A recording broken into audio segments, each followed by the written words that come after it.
Saya minta kepada Dinas Provinsi Jawa Barat, kalau membuat aturan harus dibuat uji kelayakan dulu.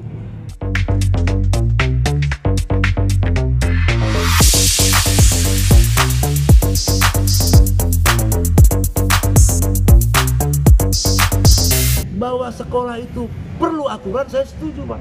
Ya, tapi aturan itu kan untuk apa? Untuk rakyat bisa bersekolah dengan mudah. Ini faktanya, Pak. Salah satu contoh SMA 13. 2 tahun yang lalu kakaknya masuk, Pak, zonasi. Dia punya KIP. Tapi karena dia juga tahun ini afirmasi dengan zonasi disatukan, dia nggak ngerti itu yang namanya SPDM apa namanya itu, ya. yang jalur afirmasi. Akhirnya apa? Dia punya KIP tidak memakai itu, dia memakai zona. Kenapa? Karena dia nyaman kakaknya masuk. Ternyata dengan kuota rombelnya dibatasi, dia nggak bisa masuk, Pak. Orang tidak mampu. Apa itu aturan itu diterapkan? Kan tidak dong. Ini yang menjadi persoalan. Ini biar melek juga. Pemerintah kota juga akan saya dorong, Pak.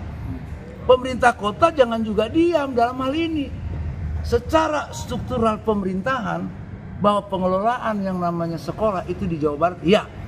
Tapi ini warga kita yang dirugikan. Ya, karena sekolah itu ada di Depok. Karyawan lokal ya harus ini. Iya dong. Ini yang perlu dibuat di media gitu loh, maksud saya. Bahwa aturan kita dukung, Pak.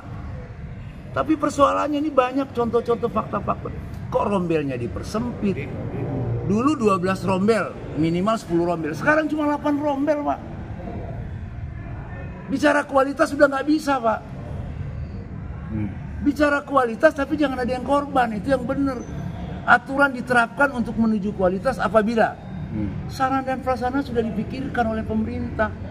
Ini pemerintah main aturan zona, tapi tidak dipikirkan benar nggak sarana prasarana sudah sesuai dengan apa yang artinya yang dipermudah untuk masyarakat sekolah. Tidak, Pak.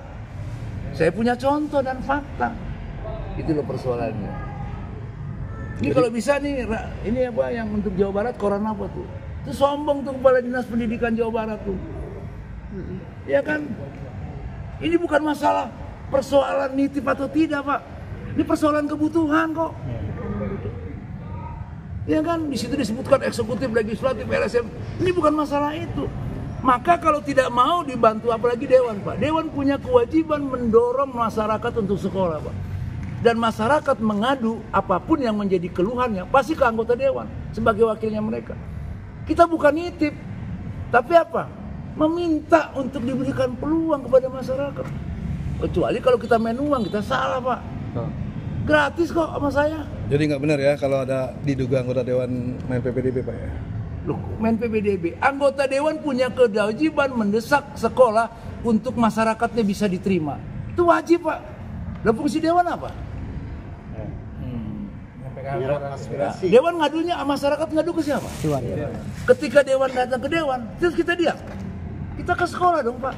Tolong dong, Pak, beli uang. Yang salah itu kalau main uang, Pak. Itu salah, dia nggak main duit kok. Kita murni kok.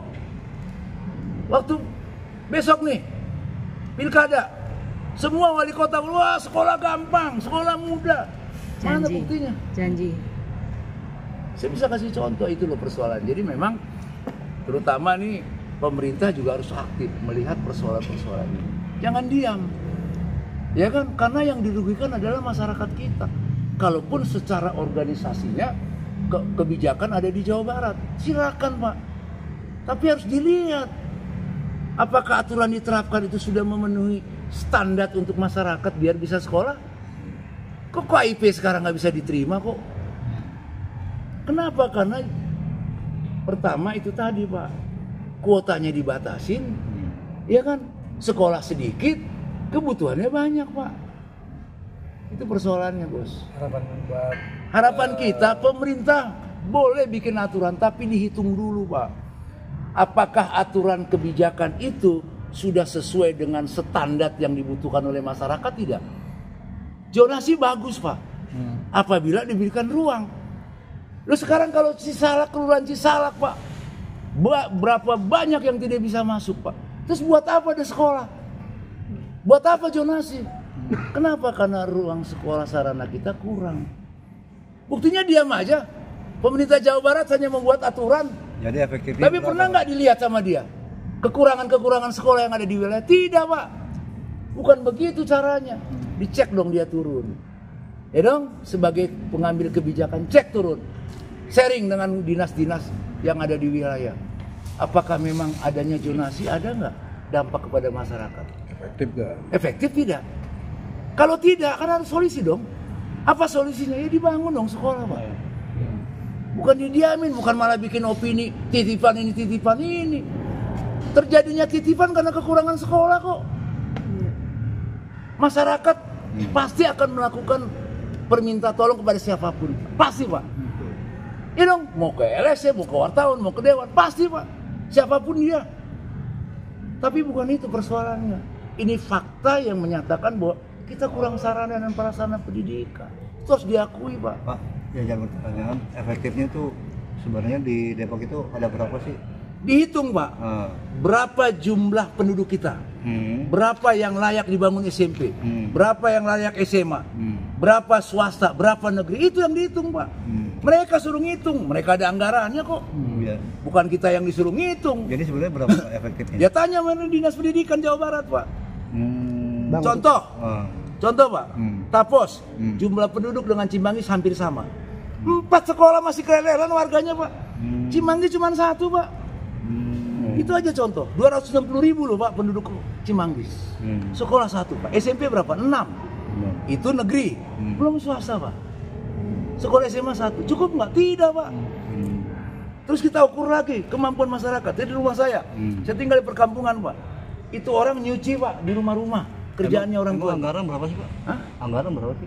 Jawa Barat dong, Pak. SMA kan kita nggak tahu, Pak. SMA Ya. Kalau anggaran itu pasti 20%, Pak. Untuk pendidikan, Pak. Itu pun kurang, Pak. Pendidikan mahal, Pak. Cuman ya anggaran kita terbatas, dibatasi 20%, ya 20%, Pak.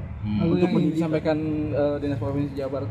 Saya minta kepada Dinas Provinsi Jawa Barat, kalau membuat aturan harus dibuat uji kelayakan dulu.